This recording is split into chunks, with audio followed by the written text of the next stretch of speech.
Birds needs no introduction. The franchise wasn't a juggernaut of the early 2010s, it was the juggernaut, dominating the mobile gaming scene and backing that up with a mountain of merchandise. This all culminated in 2012 when Rovio's revenue split nearly 50-50 between games and consumer products.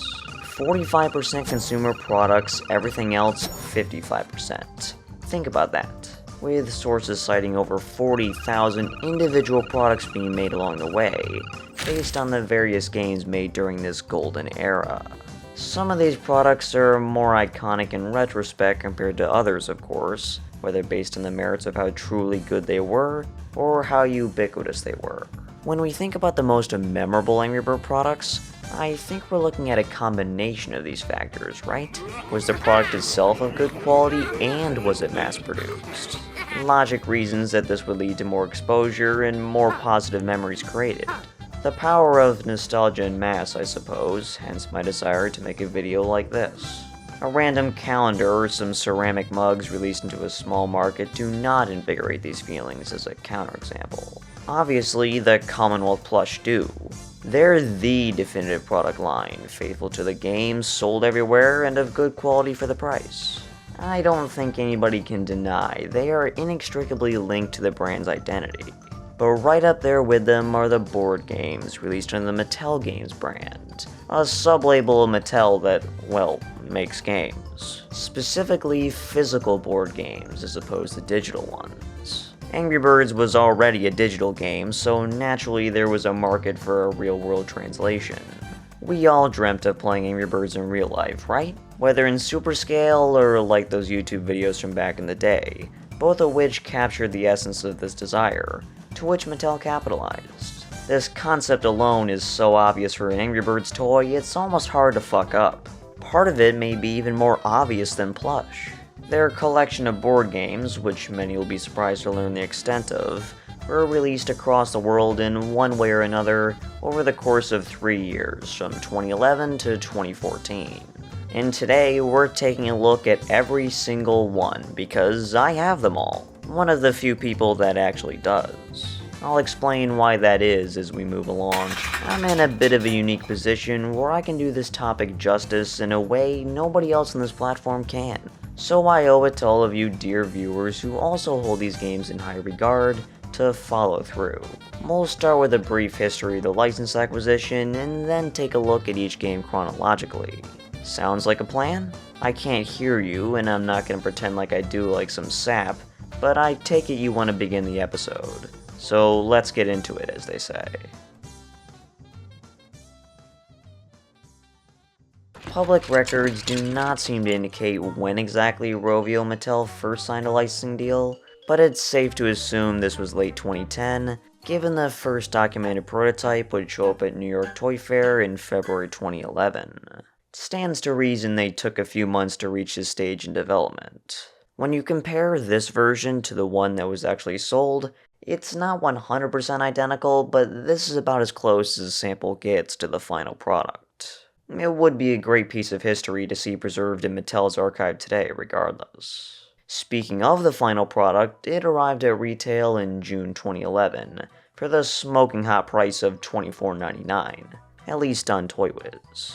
Physical big box stores had it for a mere $14.99, more than fair for a smaller size game. This game would receive the rather clever name Knock on Wood, both a call for good fortunes and a nod to the set's sole usage of the wooden material. Mind you, they were not actually wood like you see with Jenga. These were completely plastic, just colored and molded to mimic the material you see in the game. This set included 3 bird figurines, Red, Chuck, and Bomb, each with distinct soft plastic molds and appropriate paint applications. To fling them, you had this nifty slingshot that really acts more like a catapult, but it gets the job done for what it is. You've got 4 pigs to pop, all of which use the same hard plastic mold, but with different stickers representing the faces. And of course, you've got quite a few wooden blocks, ranging from the larger and smaller girders to those little cubes and triangles you know from the game. A simple playset would have stopped there, but Mattel marketed this as a game, designed for 2 to 4 players. To turn this into a game, Mattel threw in a deck of cards split into two core categories, of which the game is designed around. So let's go through exactly how this is supposed to work, because I know there's plenty of you out there who never actually interacted with the game aspect of this. Begin by placing all birds, pigs, and blocks within reach of all players. Shuffle the mission cards and place them face down in a draw pile. The first player, typically the youngest as outlined by the instructions, draws the top mission card, which shows the structure to be built, which birds and pigs should be used, and the number of launches allowed. The total points on the top of the cards indicate how difficult the level is, with 100 being the easiest and 300 being the most difficult. Another player, designated as the builder, constructs the structure shown on the card. The player who drew the card initially, designated as the shooter, loads the specified Angry Bird into the slingshot and must launch from a flat plane at least 12 inches away from the structure. Using the allocated birds, the shooter must knock all pigs off their perch or onto the table surface to earn the points. Otherwise, no points are earned and rolls are reversed or passed on. First to score 1,000 points wins. After playing, store all parts back in the box. Critically, no additional points are earned if you happen to have birds remaining, unlike the app. However, you can rack up bonus points by hitting the golden egg or star piece, occasionally included in select structures.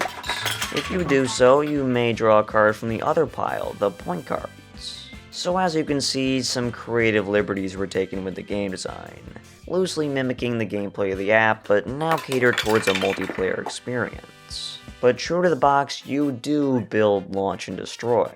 That first bit being something you never actually got to experience in the game itself. But as you're restricted to the pre-designed structures and the cards, you don't have full free reign unless you want to make up your own rules. But you see, Mattel thought of this. There's a fourth type of mission card known as the freestyle card, providing a bill of materials and letting the player be their own engineer. For example, here's a structure I put together using this freestyle card. This game as a standalone release would have been looked back upon as one of the great early Angry Bird products, but Mattel was keenly aware fans wanted to see more. As we go along, we'll truly see how primitive 2011's Knock on Wood was. Mattel's second installment, released in January 2012, was dubbed On Thin Ice as a clear reference to all the new smashable ice girders included in the game. Despite being the namesake, it's probably the least exciting new piece included in this one. First of all, we see our first ever Terrence figure, styled to match the ones from Knock on Wood, of course. Even the slingshot was made slightly wider to accommodate him. The reason we got him rather than the Blues or Matilda here is because this game is a nod to the big setup, where Terrence was first introduced and stars in most levels. Makes the Chuck inclusion all the more strange, but I guess they ran out of budget for the Hal figure. I'll let you slide this time, Mattel. They did manage to give us our first pig accessories though in these construction hats, which act as the bonus points in this game. Knock them off and collect a point card. My favorite throw-in, however, has to be the TNT block, designed to trigger upon collision. This would be its one and only appearance in the line, oddly. We'll touch on this tidbit a little bit more later. Otherwise, we're looking at the same rules as before, and overall a pretty good sequel. On the heels of On Thin Ice was the first ever seasonal edition of the line, a Target exclusive called Spring is in the Air, based on the Angry Birds Seasons episode Easter Eggs. We're looking at an April 2012 release here. Wouldn't make much sense otherwise. What this game brought to the table were a pair of Easter Bunny accessories, as well as these colorful smashable eggs, once again serving as the bonus points. The most exciting egg-adjacent inclusion here, though, had to be the Matilda figure, which you'll notice does not have that typical Mattel figure look. Neither does Red, the other bird included here. If it isn't apparent already, this was the game that introduced the updated molds for the birds, meaning we would never receive that elusive 2011 style Matilda figure you can eyeball in the sample renditions. When you strip away all that though, what you're left with is basically just a mashup of the previous two games, with plenty of wood and ice girders and basically nothing else. And yes, this was a Target exclusive, at least here in the USA, marking our first ever retailer exclusive game. In essence, this game marked the end of the first era of Mattel games. Our next entry was yet again a retailer exclusive, this time to the greatest toy store to ever grace our planet, Toys R Us. Again, at least here in the USA. Mega Smash was the largest game sold to date, necessitating a larger box to store all of its pieces, and hit shelves in May 2012. I like to think of this game as an enhanced knock-on wood, including much of the same game pieces from that game, but with 2 lone ice girders thrown in out of pity. The more worthwhile inclusion here were undoubtedly the characters, not only giving us updated Chuck and Bomb figures, but also our first ever Blue, proudly shown in the window on the front of the box. Sharing real estate up front is the Mustache Pig, and hey, whoa! Is that a new mold? Indeed, at last we are finally rid of those vile, hard plastic stickered piggy molds. We now have not only new Minion Pigs, but a specialized Mustache Pig as well, done to the same accuracy as the birds. Color aside, the snot green doesn't really work, but we can overlook that. The molds here are quite exquisite. Even the back of the box had to point out how amazing these were. Perfect 3D translations of the highly marketable Chrome Pigs. Overall, this is one of those must-have games for my money. The box art absolutely hits, and the game itself is perfect for a good old-fashioned game night. And for those who collect for a parts pack, it's got some great characters, 8 in total. And crucially, no red. 2012 was the year of Angry Birds Space, with Rovio making a concerted effort to make this title their biggest hit ever. It seemingly was a requirement that each and every licensee get in on the gig, hence kicking things off with the titular Space game. New figures are always a highlight, and especially so here. Introducing the first Space Flock birds in Super Red and Icebird.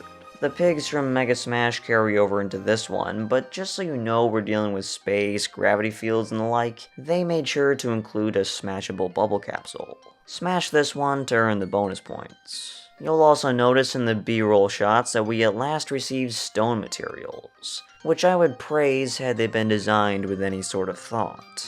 Just to mess with the poor souls who had to build the structures on the cards, they tapered the short edge of the girders, making stacking all the more difficult. Those who follow the Mattel lore will relate to moments like these for sure. My quibble aside, they're at least a good aesthetic value add to this set. I can say the same with this Boulder asteroid piece, acting like the eggs from Spring is in the air, but on a much larger and more destructive scale. And an object that once again reminds you, we're in space. Figures aside, the game doesn't do the best job of conveying its space theme, at least to me. But hopefully in the future they'll look to rectify that. Returning to the realm of classic, our next game of interest is Western Roundup, based on the Ham-O-Ween episode. And as you would expect, this one comes with a pair of cowboy hats, just like the ones you see in most levels. Of all games, this is the one to debut the Bubbles figure, even though he didn't actually exist at the time of the update. Not that anybody was going to complain about a new figure, but maybe a birthday party themed game would have been more suitable. He is sized appropriately, though because he's unable to inflate as he is ultimately a molded piece of plastic, his utility in the real world is quite limited. Hardly fits in the slingshot either. Bubbles inclusion aside, this is one of the simplest sets we've looked at so far. Unless you really want those cowboy hats, there's not much of a reason to chase it. First we had Mega Smash, now we have Mega Fling. I see they were creatively taxed while developing these things. That aside, it seems that if the word Mega is included in the title, that means you're getting a more sizable game. If there's any one of these games I'd peg as a must-have, it would certainly have to be this one because you get nearly all the main characters, birds and pigs alike, and of course plenty of materials to go to town with. Let's start with the packaging presentation that for the first time offered a full window displaying all 29 included pieces, something no other game had done before, of course. It really signified this as the ultimate playset at the time.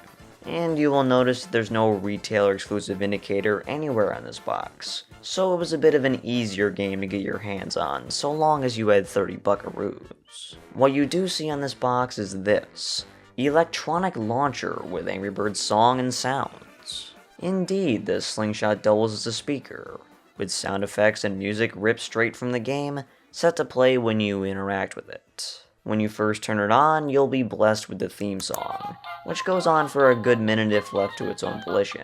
Pull the slingshot back and you'll hear the signature stretching sound, and when you let go, a battle cry. There are several different ones, but unfortunately it's not high-tech enough to be individual to each character.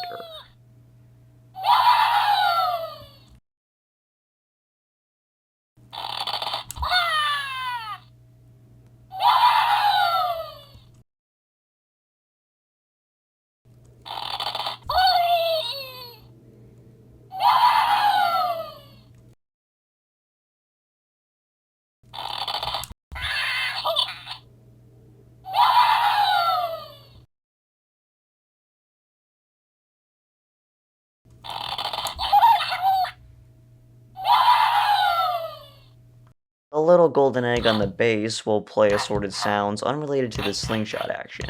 Basically, it's an ambience button.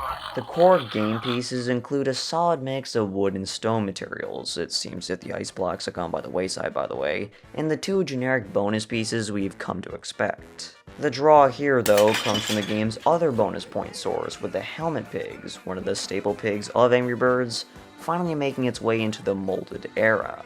Technically, it is just a standard minion pig that you outfit with the helmet accessory, so no different than the construction or cowboy hats, but that really is what you see in the app. If you manage to knock the accessory off the pig, you're awarded bonus points like before, but now with less specificity. This is one of the few games we'll look at today where the birds actually outnumber the pigs, in this case 6 to 4. You won't encounter too many mission cards with this as consequence, making the inclusion of 6 here more for the sake of diversity. Red, a blue, Chuck, Bomb, and Matilda are expected, but this game reintroduces Terrence, again now in the revised, more game-accurate style. Slowly but surely, these 2012 games are filling out the roster, and having them split between the different games added a fun collectability aspect to what originally were supposed to be just games. This, to me, is a part of what makes this line so engaging to collect. Continuing with that theme, Happy Holidays, first released as a Target exclusive in 2012 like the last season's inspired game, included the first ever HAL figure. In hindsight, this ended up being the only reasonable avenue of acquiring the fan-favorite Toucan, making the set one of the most valuable we've looked at so far. But he alone does not dictate this, or at least I hope he doesn't, because this set does well to offer a unique parts bundle that you won't find anywhere else. From the very first Christmas-themed level pack in the game, you'd find these snow blocks, which exhibit unexplainable physical characteristics. They are what makes the Christmas-themed levels, like in Season's Greetings, Wreck the Halls, or Winter Wonderham, fairly unique, both visually and from a strategic standpoint, forcing Mattel to include them in a game like this. Not that they can make these plastic girders do the whole floating thing, but we'll take what we can get. Those smashable ice girders finally returned for this one. Snow and ice naturally go together after all, and any budget left went towards the inclusion of 2012's favorite material, stone. Can't have a Christmas game without Santa hats designed for use with the pigs, but unlike many other games, work with the birds quite nicely. The cowboy hats had this type of versatility too, to be fair. It can be fun to mix and match with characters from other games. Strong finish from Mattel in 2012. But we're only just getting started, because their final year with the license is where the lore truly begins. Quick aside here, this is a story I quite like to tell whenever we discuss the Happy Holidays game in general. So as we've established, this game was released in 2012, and at least here in America, it came with this only at Target sticker that'd be plastered in the top corner of the box. And of course, that designated the game as this Target exclusive thing. Whether it was or it wasn't, is something that I'm not privy to, but regardless, I remember, at least in period, it was viewed as this holy grail Mattel game, because of course it came with HAL. I think Angry Bird fans tend to have an affinity for holiday, Christmas-themed merchandise in general, so of course it became this really expensive piece on the aftermarket after it went out of production. It was always $100 to $150, even back then, which I think will surprise some people who at least are collecting today, because that's the resale on this thing right now. So it hasn't changed too much since, at least, when it was released. But I remember, I, of course, myself really wanted it. I must have missed it in stores when it first came out, because I don't ever remember seeing it, at least. It must have been such a small production batch, and must have been on shelves 1 minute and gone the next. And of course, I knew it was like a timed holiday exclusive type thing, so it wasn't going to show up on shelves in like April or May, so I was stuck looking at it on eBay. But come December 2013, I remember walking in the Target, in the back of the toy section, they had a whole clearance rack just absolutely stacked with these. They were like $10. They had that iconic Target clearance sticker that was on them.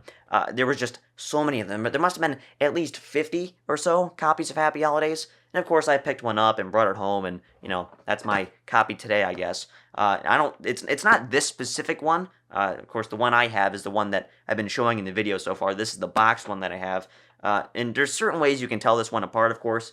No Target sticker in the top corner on this, but the pigs are also a slightly different color, but we'll get into that a bit later. But I just remember they must have overcompensated for the lack of 2012 releases, that the 2013 ones were just all marked down in clearance. No one wanted them. And so it was this amazing thing. I remember it was Happy Holidays Shangri-La.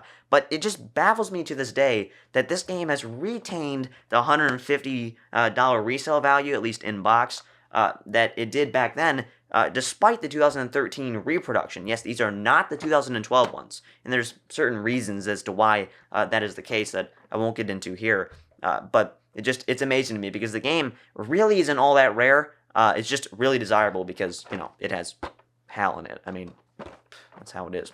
One character seems to carry a lot of these games, and so, is what it is, I guess. Even from the outset, speculation emerged regarding whether Mattel would release add-ons for Knock on Wood, so you could play with the same set of parts, but with new birds and pigs, and maybe even new mission cards. In a roundabout way, they did exactly that by dropping 7 follow-up games, bundled with all sorts of new parts. To the true definition of an add-on, though, these missed the mark. What consumers actually wanted was more along the lines of what was called for back in early 2011. Simple figure packs that would come in at a much lower price point that could simply be added to whichever game you already have, because not everybody could have everything. Mattel obliged for 2013, releasing a handful of add-ons in both single and 3-packs. Many probably bought these just for the figures since they are quite nice, but these were meant to interact with the larger board games as outlined by this pamphlet that came with each pack. We'd see Red, the Blues, Chuck, Bomb, Matilda, Minion Pig, and Mustache Pig individual add-on packs, some of which were regional releases or produced in relatively lower numbers. There were 2 3-packs, one with Red, Matilda, and the Helmet Pig from Mega Fling, and another with Bomb, Mustache Pig, and Bubbles, giving you a good shot at getting that figure if you missed Western Roundup. Each one came with 2 playing cards, different from the mission or point cards we're already familiar with. The idea was to collect as many add-ons as possible, and create a whole new deck of cards. Here's exactly how they work in conjunction with the base game. Shuffle your deck of power cards and place them next to the mission cards. Upon the beginning of a new turn, the slinger must draw from this new deck, and one of 4 scenarios will go down. Scenario 1. If the card drawn is a bird, simply replace the first bird on your mission card with the one on the power card. Scenario 2. If the card drawn is a bird with a diagram of an ability, you may use that ability to destroy the structure, commonly an instant win. As the slinger, you're gonna want to draw this one. Scenario 3. Your opponent would rather you draw a pig card, which in the case of a standard pull, will change absolutely nothing. Continue playing as normal. Scenario 4. If you draw a pig card with a point value, add the pig to the structure. If you pop this pig in addition to all the others, you get the points indicated on the card. Pretty simple. So this one could help you out if you're behind on points, but adds to the difficulty of your turn. You also may notice that characters from these add-ons will have these small white product codes printed on the bottom, so an easy way to tell these apart in your collection if you've mixed and matched. These add-on packs do provide some interesting variations code aside, including an odd variation of red, where the pad print on the bottom shows more detail. You can call this one the Spiky Feather Red, exclusive to certain production batches of these add-ons. A variation that may be desirable to some, to be sure. Another small change can be observed with the pigs, where it seems they finally tweaked the pigment they mix with the PVC pellets used for the molds, resulting in a much more game-accurate green. This would stick around for the first few games released in 2013 as well, so if you're a stickler for accuracy, you'll want to collect early 2013 pigs, it seems. If you're really into scrutinizing these, you'll also notice they slightly altered the pad print on Bubble's base, a trend we'd see carried forward into almost all future releases. Of the first 3 seasonal Mattel games, how many of you would have guessed 2 of those 3 would be Easter themed? How we got a second one of these before a Halloween or a Valentine's game is certainly beyond me, especially when the upgrade is really not even that significant. Decent variety of materials for a normal-sized game, but the characters included leave some to be desired. Especially this version of blue, of which you still only get one, that veers more into the gray territory. At this point, getting yet another red as a second character was getting pretty old too. Neither character's inclusion here warrants the wide slingshot originally designed for Terrence either. They even put Terrence in the back of the cards too, so it's almost like he should have been here. The Easter accessories here were rather limited, as we're really just looking at the strange bunny-eared Easter egg, along with the bunny ears and nose pig accessories.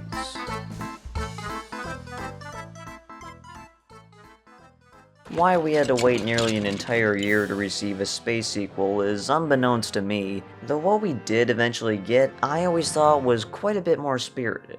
Everything in this one was new and for the most part remained exclusive, outside of the pig molds and the miscellaneous smaller blocks they threw in. You get the incredible Terrence and Lightning Blue figures, suggesting that a firebomb and laser truck were on the way. Satellite Helmet Pigs, a very cool variation of the Helmet Pig ripped straight from the Space brand guide. The figures here are a total 3 stars out of 3. There are no misses. Even the slingshot was technically all new, designed to appear on a planetary surface. The game's main gimmick that the original Space game failed to capitalize on is where this edition gets its name. The planet blocks, designed to interlock with each other and the planet bases. This does a decent job of recreating those smaller planets from space, where the structures often wrap around the surface. You get both wood and stone variations, all with indentations for the pigs to rest in. Sadly, this game would be their only appearance, though Mattel wasn't quite done with their anti-gravity playsets just yet. But before we move on, I'd like to mention this obscure variation, if you want to call it that, where half the box art is covered by this seemingly official sticker. It's pointless, it's ugly, but it's hilarious, and surely it exists with other games too, you'd have to think. I would consider this one the last of the second era of Mattel, and we finish off with perhaps the most infamous game they ever released. Summertime is the first game to not be sold in the United States, the biggest market for this line, meaning tons of collectors were never able to get their hands on it. And of all the ones to skimp out on, they chose the game that introduced the Stella figure, at last completing the flock. This fact has made this game absurdly expensive on the aftermarket. Please don't pay these prices, it's pretty easy to go get them from Canada, it was sold there. Her inclusion here is equally as curious as Bubbles in Western Roundup, given she didn't even exist back when Summer Picnic made its debut in the app. The parts included here are nearly identical to Spring Has Sprung, so it may be a case where the latter replaced it in the US market. But of course, with Summertime, you get a pair of silly ice cream cone hats, and for the first time, new bonus pieces with another ice cream cone and a glass of lemonade. For many, this game is the one to have, and while it certainly is a top 3 game content-wise, the actual rarity isn't commensurate with what it fetches on the old eBay bot. Really appreciate they dabbled in Summer Picnic merchandise though. It's a theme oft disregarded by rights holders, despite its aesthetics. remember this video? This, along with Commonwealth's 2014 Toy Fair booth, were the two primary sources of torture for 10-year-old me, as I awaited these products to hit store shelves in the USA. All this little stuff at the beginning was all well and good, but this super colossal build-up game, that was going to be the pinnacle. I was fully expecting to see it hit store shelves in my local Toys R Us, and I'd be there day one to pick it up, even if it cost my parents well over 100 buckaroos. But as time went by, I slowly but surely coped with the reality that it was cancelled, and I would never be able to experience this 100-piece monstrosity. What I wasn't privy to was the reality that Mattel all but ditched the US market, and sold all of what they had shown overseas in select countries around the globe. Recall that these were pre-always online days, where being interconnected with concurrent selecting circles in other markets was nearly impossible short of physically befriending someone abroad. Nobody had any idea this was the case stateside. Certainly didn't compute for me, given these were shown off at a US trade show. With all this said, I'm bearing the lead. Mattel's 2013 lineup was set to be a total refresh, both upon what was and what was to come. Some of the old games would receive full-on remasters, all while many retailers were still sitting on the 2011 editions in the case of Knock on Wood and On Thin Ice. We'll take a look at what exactly they switched up for this year by going back to where we started, with Knock on Wood. Right away, you'll notice the box art is completely different, as will be the case with all these 2013 revisions. No reuse of the original box here, which mind you did not open like all the other games anyways. All 2013 games can be identified by this characteristic banner. It's this wood plank displaying the name of the game, flanked by lineless artwork of Red and a scared minion pig. Open this one up and you're in for much more. Dumping the older molds out for the newer ones was probably where they started. Kinda stinks they cheaped out by only including basic minions, when the original technically had all 4 classic pigs, but maybe that's expecting too much. The slingshot received a slight revision, now with a circular base and a molded tab in the back for easy slinging. The real draw here are the new blocks, designed with a new, more layered but more faithful scoring system. As the box touts, these are much easier to stack than before, especially without those strange cutouts on the sides. But look even closer and you'll spot these numbers, critical for tallying points under the new rules. The point system is still in place, but now translates to stars just like the game, with specific thresholds rewarding 1, 2, or 3 stars. The first player to collect 10 stars wins the game. Simply clearing levels like before will reward you with the minimum, but knock more pieces over and you have the ability to earn more points. Count the point values displayed on the blocks you knocked over, and add them to the level difficulty points. As shown in the bottom of each mission card, you have a chance to earn up to 3 stars per level, accurately translating how stars are tabulated in the app. This does slow the game down for a bit, and if you're not into it, you can simply play under the old rules. But if you own the game, why not? They even give you a scorekeeping card in these little plastic markers so you don't forget while in the midst of a game. Worthwhile update? To me, without question. If Knock on Wood received a remaster, then On Thin Ice deserves the same treatment. What's really nice about this edition are the ice girders, now in the new style, along with a fresh pair of hard hats suited for the new pigs. What we don't see here, and this is something I alluded to earlier, is the TNT block. They didn't compensate for its absence in any way, unfortunately. They just removed it and hoped no one would notice. Well, Mattel Games, I did. So I hope you all feel bad. Oh yeah, and another missed opportunity to throw Hal in. They even had the mold this time and still didn't do it. I wouldn't say Space was in dire need of a remaster, but we'll take it. All you're getting here that you don't in that 2012 release would be the blocks and the cards for the new rules. With this being the last of the updated games, I think it's a good time to point out that these 3 games were indeed sold in the United States, but the path to acquiring them was not so obvious. Amazon shipped them out in place of the older editions, which were the ones that were shown in the stock photos, by the way. Guess no one had a problem with blatant false advertising, but at least the replacement products weren't technically of inferior quality, I'll give them that. So those rumors of them being an international release only are categorically false, despite what you might have heard from children on Reddit. As a gimmick, the carrying case kinda works. The packaging doubled as a little satchel where you could potentially store other parts from the games you had already purchased. In concept, I like it. The case itself is just so compromised because it had to be sold at a certain price point, and of course capture the shape of red, that even if you wanted to do that, there's not much room to work with. And because all the budget seemingly went into the box, you get next to nothing in terms of actual pieces. If you're gonna skip a game, if you can even call it that, it doesn't even come with cards, this one would be it. This too was sold in the USA via Amazon, though isn't extremely common over here. I know I've been taking the biased perspective of an American collector, but I think viewing these games through this lens offers the best perspective with regard to this line, and no other game justifies this approach more than this one.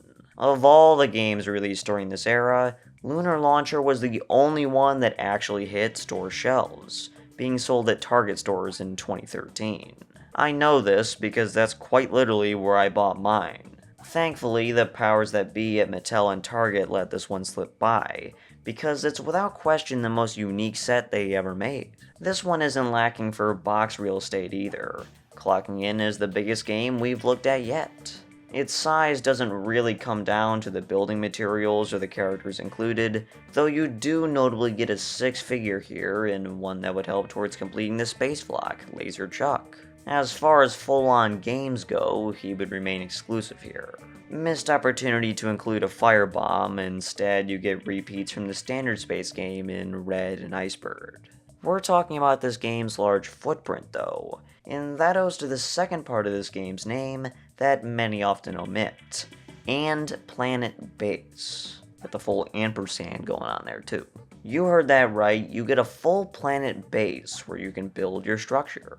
The blocks are similar, but not quite the same as Planet Block, pegging into the studs in the base at an angle. The pigs can be perched nearly anywhere, using these pegs that can slot into the sides of the girders. On the bottom of the base, you'll find connection points for this large hunk of plastic, meant to pair with legitimate command tape, as shown proudly on the box curiously. This allows you to take the whole base and slap it on your wall. It's sticky enough to even be placed on your ceiling, making for the ultimate anti-gravity gameplay experience. To knock the pigs over, you'll need this nifty planet-carved slingshot, made up of several pieces that come together for an ergonomic fit. Pull back the slingshot, even shaped to accommodate Laser Chuck's cape, and watch your bird zing across your room and hopefully land the target. This would be the first game ever sold that lacked cards, if you discount the joke that it's a carrying case, but there are still rules. A specific way to play according to the instructions. It stipulates that you may build any structure you like, but it must include every block, pig, and bonus piece. You get 3 tries, one with each bird, to collapse the structure. You get points for knocking down the pigs or the bonus pieces. 2 points for the pigs, and 1 point for any other miscellaneous. Each player takes a turn, and whoever winds up with more points ultimately wins. These are the level 1 rules. Level 2 rules are largely the same, but any blocks that fall are now worth points too. 75 points for pigs, 50 points for long blocks, 25 points for short blocks, and 10 points for bonus pieces. I would just play like this, but I get it if you want to remove any sort of complication. Overall, it's a great set to own, and certainly worth picking up for the right price, but doesn't pair too well with the other games because of its unique design. And for me personally, the base and launcher feel especially cheap. You don't typically see these types of large plastic molds in these games, and this feeling I get when I'm looking at this one shows exactly why they didn't do it more. Though because this one was the only set sold at retail in the US, it is technically the easiest one to get for folks like me. Back to the well of Angry Birds seasons, and at last we got the ever-elusive Halloween game we had been anticipating in 2012. You know, I just said we got as if we all live in the UK. Fairly certain that we don't, so really only 5% of you would have even had a chance at getting your grubby mitts on this one. Indeed, that's the third time I've started a sentence in this video today, I like that. Ham-O-Ween, as it was called, was a UK exclusive, the only one to receive that fate, making this the first game we've looked at today that I'd consider truly rare. Like many of the other seasonal games, this one makes for a great one in terms of the figures included. Mattel finally did us a solid by not shoehorning in a standard red, instead providing a duo that really befits the spooky vibe. Terrence and Bubbles could have not picked better options myself. The highlight here though really are the pigs with their accessories. You get a pumpkin hat along with the iconic ghost cloak. The only inclusion here that would have made this perfect would be a smashable pumpkin piece, maybe akin to the Easter eggs or something like that as a bonus piece. Those who may have not been paying close enough attention earlier will probably be quick to point out that we've already looked at Happy Holidays. Well, Mr. Wise Guy, that was the 2012 edition. This is the 2013 European release that reuses the name, but outside of that is really quite different. You get even more snow blocks here, but seemingly at the cost of the ice blocks that certainly felt more at home in the 2012 version. The festive duo of red and green were swapped out for red and white, as Matilda took the place of the more desirable character. That diminishes the value this one could have held, but the pig accessories here are most welcome, especially that elf hat, which would remain set exclusive. Maybe not as rare as Ham-O-Ween overall, but maybe not as common as the remasters we looked at before. Only worth seeking out though if you're in love with elf piggies like myself. I wouldn't hate you for that. Instead of that one, America received something far more compelling. An advent calendar game. Not that it wasn't sold internationally, but this one could be easily had back on Amazon in 2013. That's where I picked up my copy, where I instantly disregarded the day-by-day experience and opened it right up. If we're not lying to ourselves here, that's likely what everybody did who picked this one up. Technically, the instructions don't say verbatim to open a box day by day leading to Christmas. If you're true to the spirit of an advent calendar though, you're supposed to open each door one day at a time, and finally see through what the calendar has in store on Christmas Day.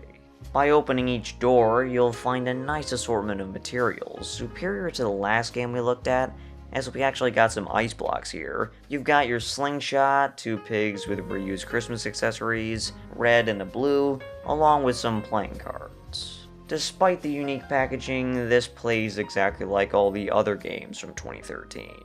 A shame there's nothing exclusive to this one aside from the cards, so if you have some of the previous Christmas releases from Mattel, you can safely skip this one.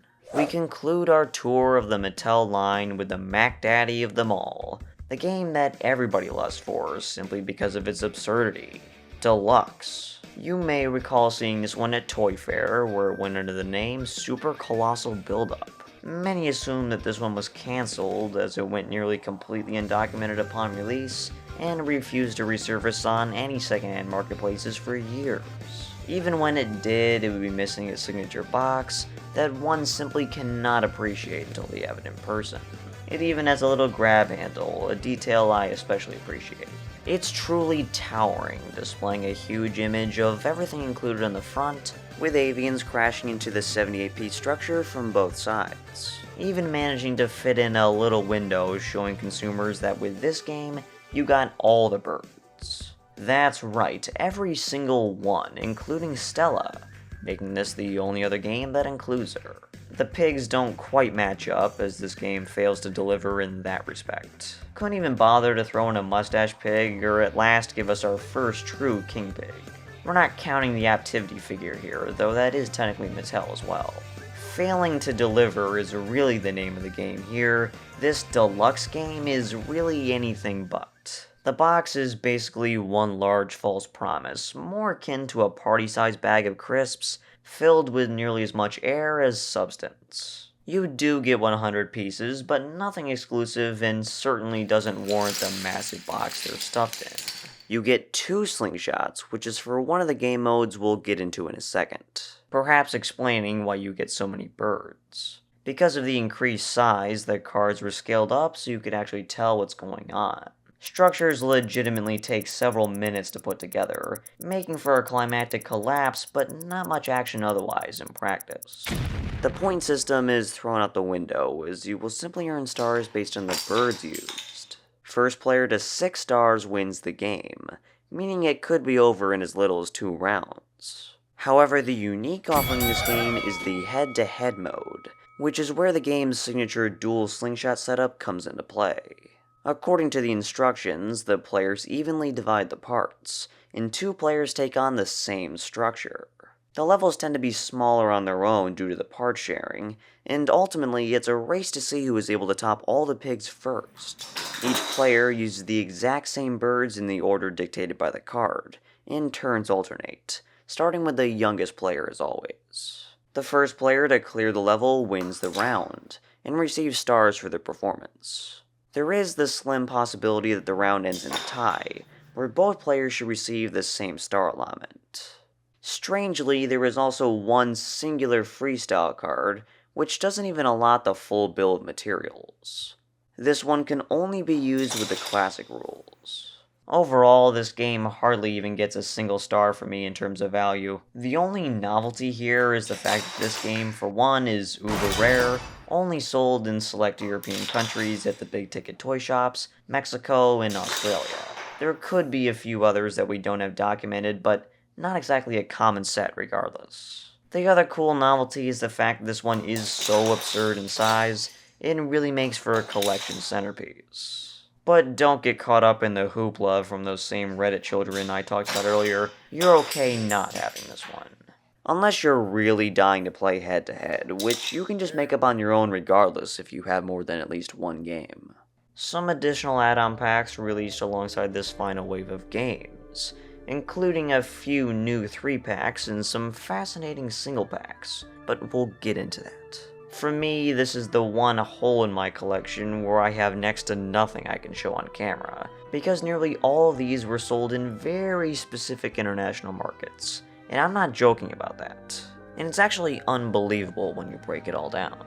There was a 3-pack add-on that included the much beloved Hal, a Blue, and a Construction Hat Pig from the updated On Thin Ice. I don't think you can argue with me on this. This is the best add-on pack in terms of value we've seen so far. You can army build the Blues with this one because none of the games included 3 of them. It's a nice, cheap, and easy way of getting the Hal figure, and of course you cannot go wrong with Mr. Real himself. The other 3 packs in this wave were space-themed as a nice change of pace. The first one with a Super Red, a Laser Chuck, and the Space Bubble Pig. This is the one that if you happen to stumble across it, you're happy to find a rare 3-pack, but disappointed it's not the other Space Pack.